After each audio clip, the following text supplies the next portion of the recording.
civil and structural engineering student, fourth year at University of South Australia. Currently, third year electrical and electronics engineering. Structural is more of like anything concerning concrete and steel is structural, like buildings, bridges, sometimes even roads, like culverts underneath the roads. That's more structural than civil. But that's why it's paired together with civil, because they go hand in hand. This is a stronghold building. So basically we do our structural samples here. We do testing in beam, and we do load combinations here as well. The first thing you might see is people are testing on concrete. So we have different combinations of concrete with attributes here, and basically we test them until failure. So that means you can see the cracks here, you can see like how this one failed, and you can study them. Okay. When it comes to beams, kind of test to see deformation. So basically I would say you normally have a deformation clamp here that you stress beams on, and until it starts to deform, then you know the type of loading that this type of beam can take. Apart from that, I would say all this mechanism is all about loading and combination. Electrical is mainly circuits, power, transformers, lighting.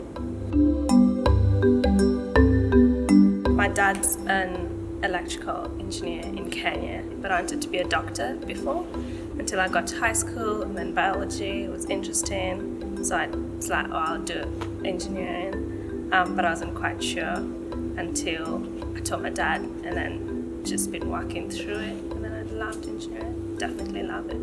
Basically, my dad is a quantity surveyor, so he basically always wanted all of us, including my siblings, to do engineering, regardless of whatever you thought about it. But as in, it wasn't like a must, just more like, kid, please, it's really good, you can have fun doing it.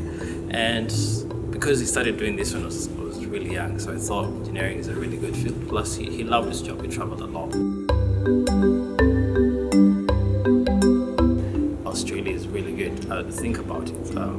You get to work on, like, if you get to start to work in Australia, the world is open to you. So you can move to countries like in Europe and USA and say, I've worked in Australia, and therefore you can get work there as well. I finished my work experience. Yeah, I'm also it's more like a small internship, but with WGA. But I'm kind of hoping to get ahead with them and get a job there. But I'm also keeping my options open, so I'm applying everywhere I can. At the same time, I'm looking to see whether I can apply for permanent residence. Basically, you gotta know who you are for you to finish the course. That's the first thing. You can't go around hanging out with people who have enough time to party and everything, who have few assignments here and there, whereas you yourself, you have so many assignments and projects to deal with. So you gotta know even the crowd that you're going with. Are they people who are busy with themselves? How do they manage the time? So that's very important for us, So yeah, you have to keep yourself on your toes. Mainly know yourself, but just as you said, really, just know yourself, know who you are, and most importantly, what's worked for me is knowing what works for me and what doesn't. Find something that keeps you happy and keeps you sane, and stick with it. If sleeping keeps you sane, then make sure you get good sleep, because that's going to absolutely help you. Just find something or someone who keeps you sane, keeps you on track, keeps you happy, and stick to that.